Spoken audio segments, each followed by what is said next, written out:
Thank you. James W. Frick once said, "Don't tell me where your priorities are. Show me where you spend your money, and I'll tell you what they are." Anyone who knows me well knows that I like to be very careful, intentional about how I spend my money. Today I would like to talk a bit about what I feel has been one of the best ways to spend money.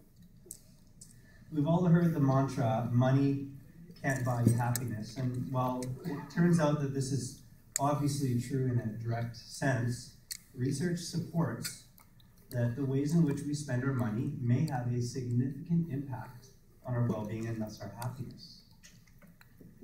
Now I'll expand on how the money that each of us graduates have spent on our degree, on our education, has already and will in the future have a much more significant impact than we may realize, even beyond our happiness.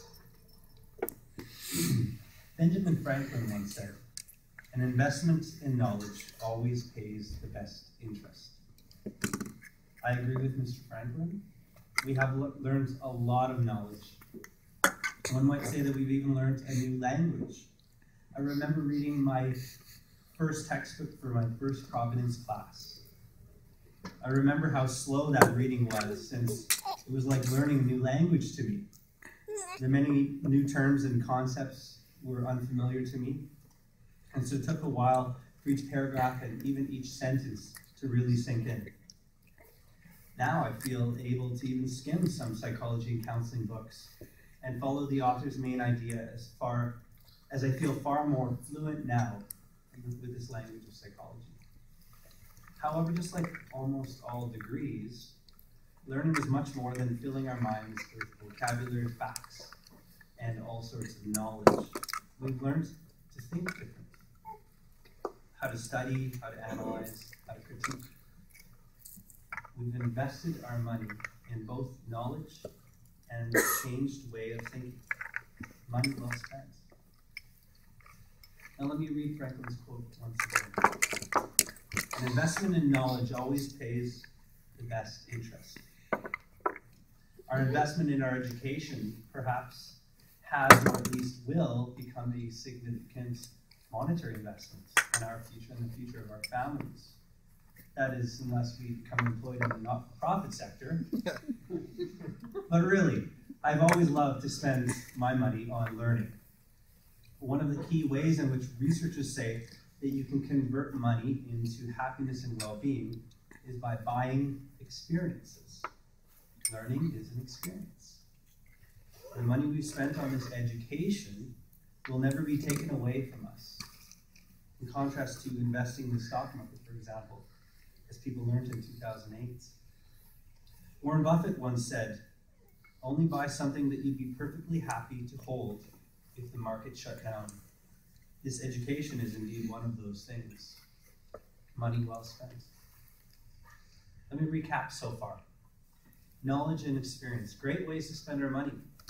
And although I agree with Franklin's quote, spending money on this education is in far more than for the purpose of gaining knowledge and experience.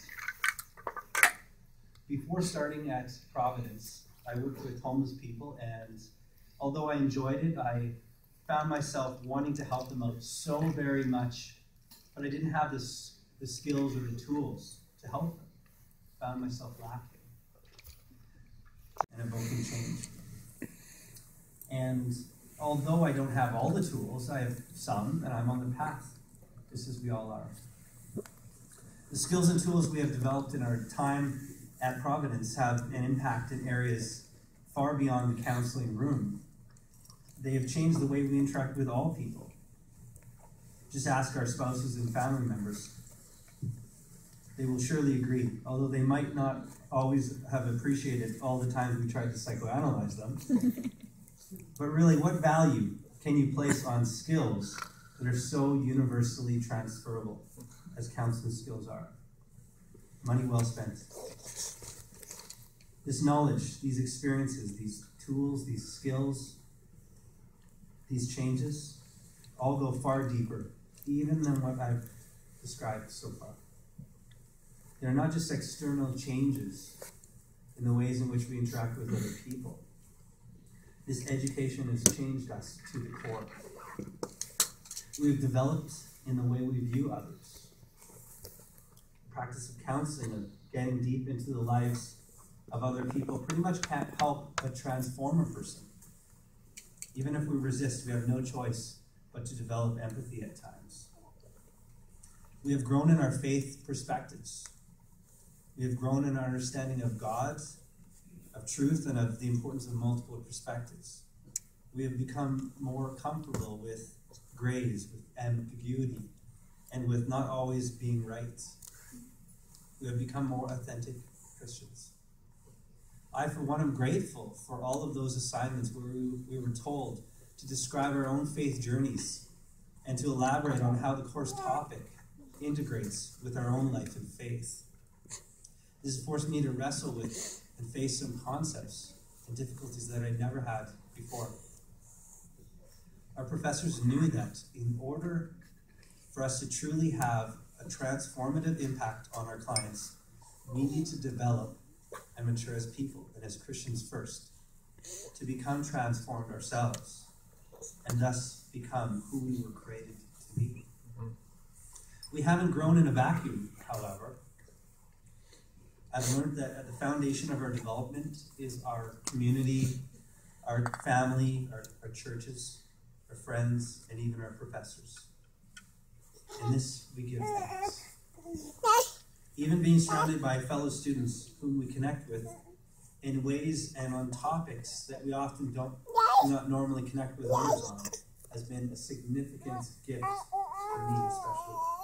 Some of the friendships I have made throughout this degree, I hope to continue to strengthen moving forward. This development, this growth as people, is not at all selfish or self-centered. On the contrary, it is so that we can give back.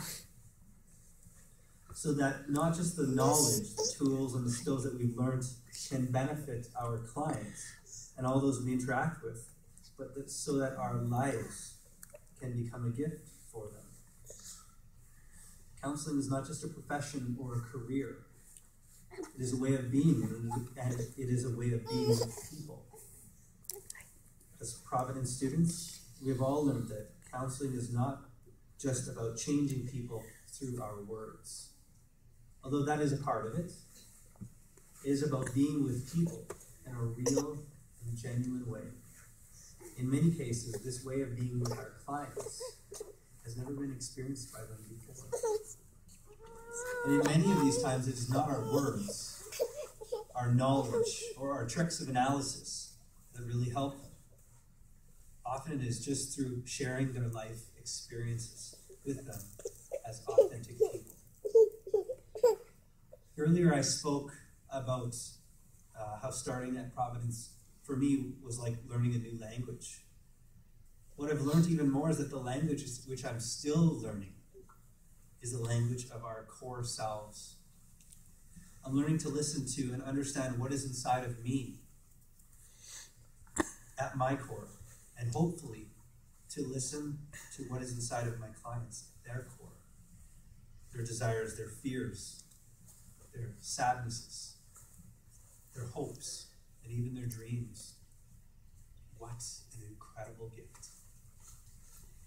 Back to what researchers say you can spend money on, which will bring well-being. The most significant is by spending on others, investing in others. Ironically, by spending money on our education at Providence Seminary, we've invested in others through investing in ourselves. I can't imagine many other ways which I could spend my money so well.